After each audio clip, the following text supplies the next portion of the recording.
It can perhaps be said that the whole of human history on this planet Earth is a telling of one powerful story, the story of development.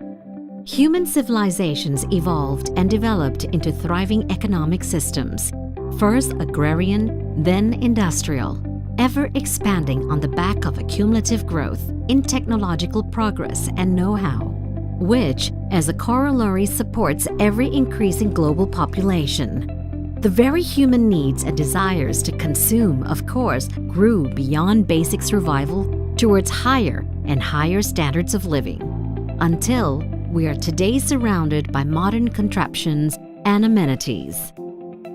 Relentless pursuit of development resembles an artifice of ever-increasing height, driven by ambitions and the spirit of ruthless competition that spares little thought to the exploitation and depletion of natural resources, nor to the ever-widening economic gaps and ensuing social discords.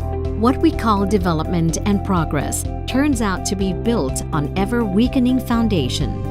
Dare we pause to ask ourselves, what will come of our very home, our very planet?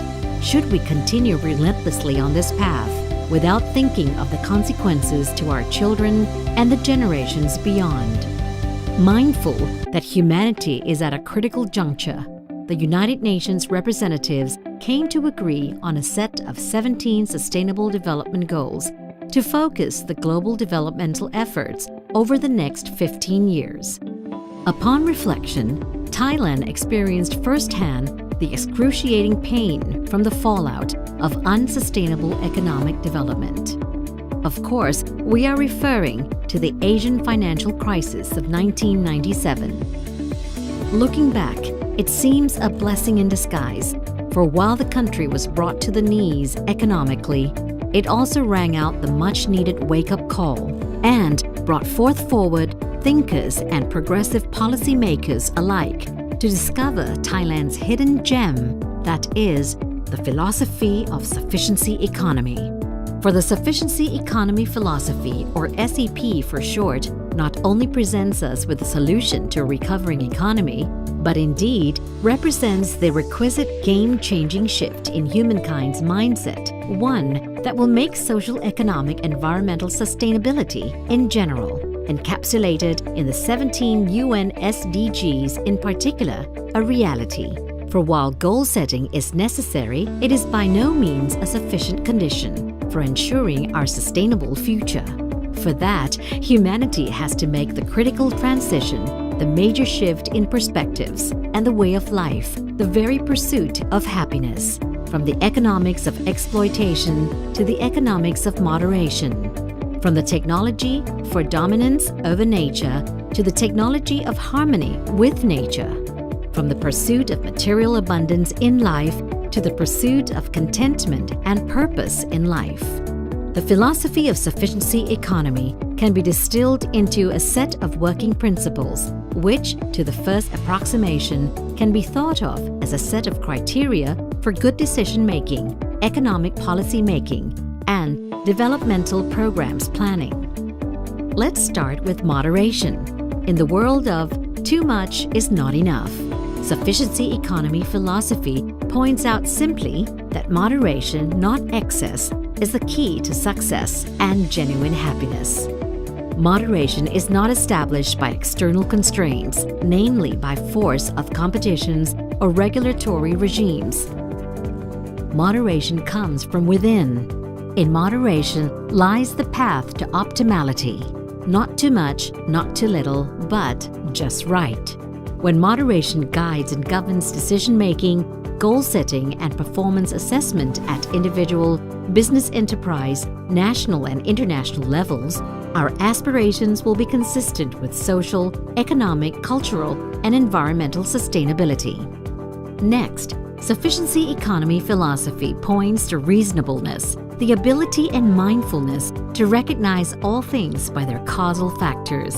In fact, the Thai word for reasonableness literally comes from joining the word for cause and the word for effect together, akin to the Occidental concept of causal nexus. As such, solving a problem means extinguishing its causation. To be sure, a single problem often implies multiple causes that exist along causal chains. Here, with moderation, one recognizes our own capacity to engage. Which causal factors can we eliminate? Which links in the causal chains can we interrupt? Hence, are within our mandate or responsibility. Likewise, good intention alone isn't enough. One must recognize the multiple impacts from our actions, directly intended or otherwise. For moderation and reasonableness, sufficiency economy philosophy then calls for prudence. Here, prudence is all about resilience and immunity building. That is, much like when medical vaccination programs safeguard our bodies against diseases by making sure our bodies can recognize and have a biological defense against dangerous pathogens should they arrive. Prudence goes beyond having a sound risk management program and prepares oneself against the worst-case scenario, where even the risk management mechanisms put in place fails. But the road from sufficiency economy philosophy ideals to our genuine sustainable future is a long, treacherous one. So, when it comes to actual implementation, aside from the triple principles of moderation, reasonableness, and prudence, sufficiency economy philosophy makes requisite two conditionalities, one regarding the knowledge and one in terms of necessary virtues. With respect to knowledge, of course, knowledge and know-how is prerequisite in all endeavors. That is not the point here.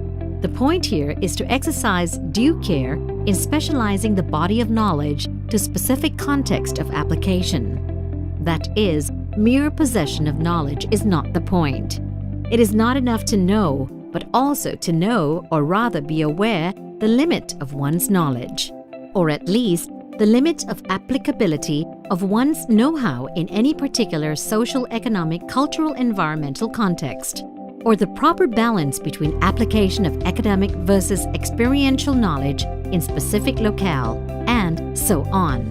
Likewise, with respect to virtues, this is not just about promoting good citizenry or ethical character in general. Here we are citing rather specific virtues that will ensure sufficiency economy philosophy brings about sustainable developmental goals and inclusive, equitable growth. First on the list is honesty, the essence of character that forms the basis of personal integrity and trust.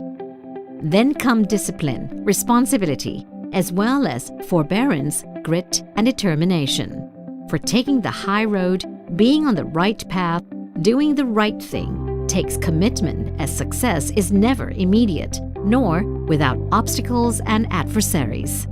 The good news is that these days, the force for good is growing in every sector, from agriculture to industry, business to government, public health to education, environmental protection to energy security. Progressive thinkers are coming around to the thinking and practice of sufficiency economy philosophy. Thailand Sustainable Development Foundation thus furnishes a community forum, sort of a platform, open box, or share space for anyone and everyone with keen interest in sufficiency economy philosophy and the commitment to sustainable development to link up, share knowledge, and exchange experiences. The Foundation also supports all efforts to disseminate sufficiency economy philosophy thinking and practice in a wider circle of practitioners and policymakers alike, all in a combined effort by this generation of humanity to foster balanced, equitable, inclusive growth, as well as achieve global sustainable development in the years to come.